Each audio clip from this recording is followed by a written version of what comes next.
Thomas puffed along his branch line, he always looked forward to something special. The sight of the river. As he rumbled over the bridge, he would see people fishing. Thomas often wanted to stay and watch, but his driver said no. What would Sir Topham Hatt say if we were late? Every time he met another engine, he would say, "I want to fish." But they all had the same answer. "Engines don't go fishing." Silly stick in the muds, thought Thomas.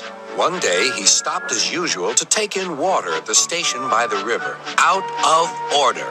"Bother," said Thomas. "I'm thirsty." "Never mind," said his driver. "We'll get some water from the river."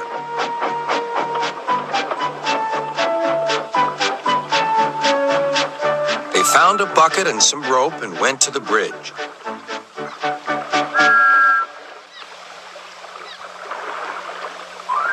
Then the driver let the bucket down to the water. The bucket was old and had 5 holes, so they had to fill it, pull it up, and empty it into Thomas's tank as quickly as they could, several times over.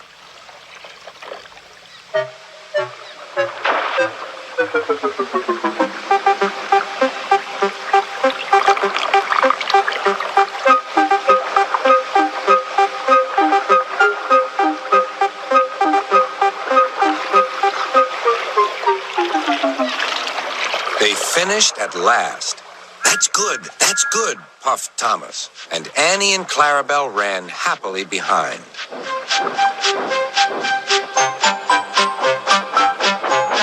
Suddenly, Thomas began to feel a pain in his boiler.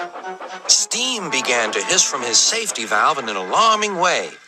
"There's too much steam," said his driver. "Oh dear," groaned Thomas. "I'm going to burst. I'm going to burst." They damped down his fire and struggled on. "I've got such a pain. I've got such a pain," Thomas hissed.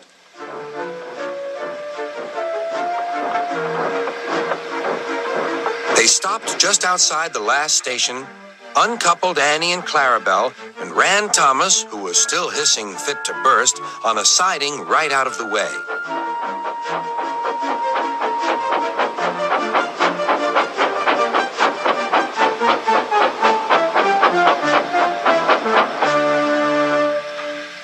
Then, while the conductor telephoned for an engine inspector, the driver found notices in large letters which he hung on Thomas in front and behind. "Danger. Keep away." Soon the inspector and Sir Topham Hatt arrived. "Cheer up, Thomas," they said. "We'll soon put you right." The driver told them what had happened. "So the feed pipe is blocked," said the inspector. "I'll just look in the tanks." He climbed up and peered in. Then he came down. "Excuse me, sir. Please look in the tank and tell me what you see." "Certainly, Inspector," replied Sir Topham Hatt. He clambered up, looked in, and nearly fell off in surprise. "Inspector," he whispered, "can you see fish?" "Gracious goodness me! How did the fish get there, driver?" "We must have fished them from the river with our bucket," replied Thomas's driver.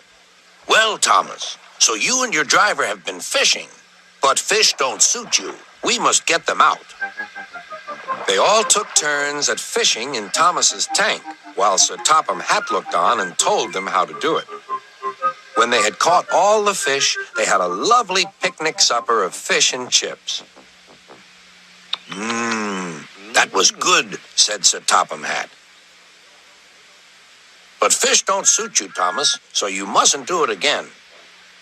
"No, sir, I won't," said Thomas sadly. "Engines don't go fishing. It's too uncomfortable."